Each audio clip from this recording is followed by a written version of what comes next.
فيلم سيكو سيكو، الفيلم ممتع ومثير للاهتمام، الفيلم مميز فعلا. الفيلم بالنسبة لي فيه حاجات كتير أو مهمة أكتر من الكوميديا، ولكن الكوميديا فيه حلوة. بتتكلم كويس، ايدك بجنبك وانت بتتكلم. الله الله الله الله الله الله. ايه ايه؟ طب وانت ليه تمد ايدك دلوقتي؟ انت اللي بتمد صوتك. يبقى بنت الست دي انت بتقول على كلام.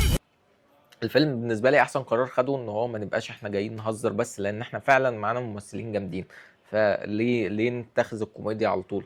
فالفكرة بالنسبة لي إن الجزء الدرامي بتاعه حلو جدا. أنت عندك أداءات درامية عالية جدا من طه دسوقي أو من عصام عمر، الاتنين عاملين أداءات درامية حلوة جدا. يعني أحسن مشهد بالنسبة لي كان مشهد لعصام عمر بعد مشهد ليه مع طارق عماد، في مشهد درامي ليه جامد جدا، مشهد يعني ما كنتش اتوقع ان الفيلم ممكن يوصل للدراميه دي. بالنسبه لي الافيهات، في افيهات كتير حلوه، بس احسنهم بالنسبه لي افيه بتاع طه دسوقي وباسم سمره في الحمام. عايزك توريني اوري حضرتك ايه قد ايه انت بتحبها. دلوقتي؟ يعني انا لما شفت الاعلان ما تخيلتش ان الافيه ده هيبقى بيضحك باي شكل من الاشكال، لان الموضوع اتهرس ان اتنين في حمام رجالي وواحد بيهدد واحد او واحد بيبتز واحد وكل الكلام ده، فكنتش اتخيل ان هو هيبقى كوميدي كده. بس الافيه عجبني قوي. وفي افيه برضه سرير بيقع كده كان جامد جدا. فالافيهات حلوه وكل الكلام ده. في افيهات بقى، وافيه الست ام كلثوم، في افيهات بقى ما بتضحكش يا ابني. في افيهات بقى ما بتضحكش. انا حسيت ان انا فاقد حاجه، في حاجه انا مش فاهمها ولا الناس بتقول ايه، والناس بتضحك يعني عشان ما اظلمش الفيلم. في افيهات انا مش شايفها بتضحك تماما، والناس بتضحك. الفيه بتاع اقف على كراكيعك ولا انزل على كراكيعك ولا الكلام ده. واقف على خلاعك عدل يا. ما احنا لو عارفين ايه الكراعيك دي هنعمل اللي انت بتقوله والله. خلينا نقطع مره كمان، مش همسك نفسي. واقف على خلاعك. وقعدت تعيده مع احترامي للمدبوليزم، بس ما بيضحكش، ما بتضحكنيش. في ناس كتير كانت بتضحك بس انا مش فاهم ليه. بس تمام. الشخصيه بتاعت الراجل اللي هو السكيورتي ده انا مش فاهمه اطلاقا. يعني السكيورتي ده بجد، والناس بتضحك عليه برضه عشان ما اظلموش. فانا حاسس ان في حاجه فايتاني، بس ايه انا مش عارف. ففي افات انا مش فاهمها الظاهر، ولا في ايه انا مش عارف، ولا الكوميديا اختلفت ولا ايه. مشكلتي الوحيده مع الفيلم ده ان هو، او الاساسيه مع الفيلم ده، باقي المشاكل المتفرعه من المشكله الاساسيه، ان الفيلم ده بشكل او باخر فيه كروته جامده جدا في الكتابه. الفيلم ده يعني كان محتاج بالميت نص ساعه او ساعه كمان عشان يبقى حلو جدا. فاهم؟ كان محتاج نص ساعه او ساعه زياده. ليه؟ لان الفيلم ما فيهوش تقديم لاي حاجه.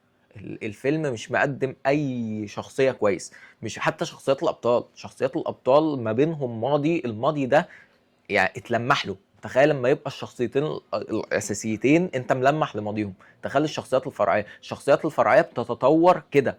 يعني انت يعني اما بتيجي تقول لي ان الشخصيه دي تطورت، المفروض تديني احداث اللي اتطورت بسببها. لا، هو يعني الشخصيه دي دلوقتي شرسه، بعد شويه هتعيط. وانت المفروض عشان ما تبقاش انسان سطحي تعرف ان الشخص الشرس جواه ايه؟ جواه قطه، قلب الانثى قطه. فيعني ايه؟ يعني ايه والله؟ لازم يحصل تقديمات. يعني الحوار كله عامل زي السرير اما واقع، كل حاجه بتحصل فجاه. زي ما طارق عماد دخلت على عصام عمر فجاه، انا زهقانه تعالى نخرج. ايه ده تحرش. المفروض يبقى ليها تقديمات يا جدعان الحاجات دي. فلا. وحتى العلاقات اما بتتطور استخدمت المونتاج في انك انت تبين لي ان العلاقات دي بتتطور او بتمتد او كده. ما ينفعش. انت عشان تعمل كده لازم تبقى بنيت العلاقه الاول، لكن انت بتبني العلاقه بالمونتاج. يعني ايه؟ يعني ايه والله؟ ف فالفيلم كان محتاج نص ساعه او ساعه زياده. انا برضو ما اقدرش، انا مش فاهم، فما اقدرش اظلم الكاتب 100%، لان ممكن يكون حد تدخل ان هو يقلل وقت الفيلم، فانا مش فاهم. لان الغلطات اللي حصلت دي غلطات كارثيه، يعني مفيش اي انسان يعملها. فانا ما اظنش ان هو عمل كده بمزاجه. في سؤال ليا، هل الاعلان حرق الفيلم؟ لان اول مشهد في الاعلان حرفيا بيحرق الفيلم، بيحرق اخر مشهد من الفيلم. فاللي هو في ايه يا جدعان؟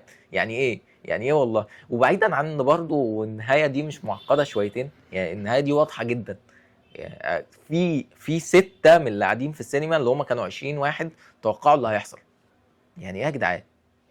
فالموضوع سهل شويه. بس ده مش اساس الفيلم، فاتس اوكي. تصوير الفيلم حلو، بس الفكره كمان والمونتاج بتاعه حلو جدا. بس الفكره ان المونتاج تحس ان هو كان محتاج يقطع على حدث. انت اما بتمنتج بتحس انك انت ايه؟ قطعت على حاجه عاديه. يعني المفروض المونتاج او القط اللي متاخد ده، اما تعمل القط هنا تقلب على حته مهمه، انت بتقلب على مفيش. برضو الحاجه اللي انا حبيتها انك انت ايه، برضو قررت انك انت في الاخر رغم التهريج وكل الكلام ده إن اللي بنعمله، بس انا مش هقفل الفيلم نهايه خياليه، انا لازم اقفل على الواقع برضو. فالكلام ده حبيته جدا. ديانا هشام عامله اداء جامد جدا. فهو ده من اكتر الحاجات اللي انا مضايقاني، انك انت عندك ممثلين حلوين فعلا، انت عندك ممثلين قادرين يعملوا ادوار دراميه حلوه جدا. ديانا هشام عامله مشهد مع طه دسوقي من غير تقديم كافي لشخصيتها، مشهد درامي عبقري، اللي هو طب ليه يا جدعان ما كناش نقدم الشخصيه دي اكتر وكنا ناخد منها اداء يأثر فينا اكتر من كده. هي عملت كل ادائها اللي كان جامد، بس انت لو مقدم الشخصيه كويس كنت انا هتأثر اكتر من كده، بس انت مش محتاج حاجه تانية. فنفس الموضوع حصل مع عصام عمر وطارق عماد، ففي مشكله في الكتابه، فانا مش فاهم. في الفيلم مشدود بالكامل على الطراز الاجنبي، حوار انك انت كل فصل يبقى ليه عنوان وكل الكلام ده، برضو الكلام ده متكروت، مفيش ولا عنوان تفتكره ولا عنوان مميز. تحس انك انت عارف انت الاسئله بتاعت التعبير اللي هو اكتب بعنوان لهذه الفقره، هم كده والله. اي عنوان هيجي على قمه راسك هياخدوه، فاهم؟ مفيش اي حاجه. في كام مشهد برضو تحس ان هم متاخدين من مشاهد اجنبيه. المشهد بتاع اما كانوا الاثنين بيضربوا بعض والراجل الياباني مشغل مزيكا، المشهد ده متاخد من مشهد ستانلي وهو في المكتبه بتاع اميزنج سبايدر مان.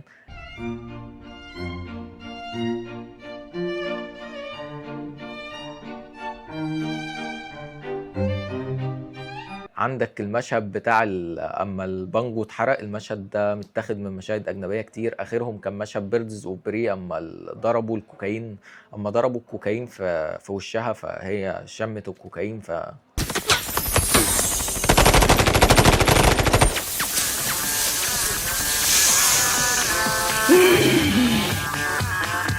عندك ايه تاني؟ عندك شخصيه خالد الصاوي مثلا، اكيد متاخده من ويلسون فيسك يعني، او بهزر يعني مش للدرجه دي عقده الخواجه دي. فما علينا، الفيلم يستحق الاهتمام، واكتر حاجه فرحان بيها فيه ان الفيلم ناجح. فهنشوف حاجات تانية من بطوله طه دسوقي وحاجات تانية من بطوله عصام عمر، ودي من اكتر الحاجات اللي احنا متحمسين لها ومستنيينها يعني. فلو عجبكم الكلام اكتبوا كومنت، شوفوا رايكم ايه، اكتبوه. اعملوا لايك، سبسكرايب، اعملوا اي حاجه من الحاجات الثلاثه دول، اعملوا الثلاثه لو انتوا عايزين يعني. شوفوا هتعملوا ايه، شوفوا عايزيننا نراجع افلام ايه، اكتبوا لنا رايكم، عجبكم الفيلم ولا لا، وهكذا. سلام.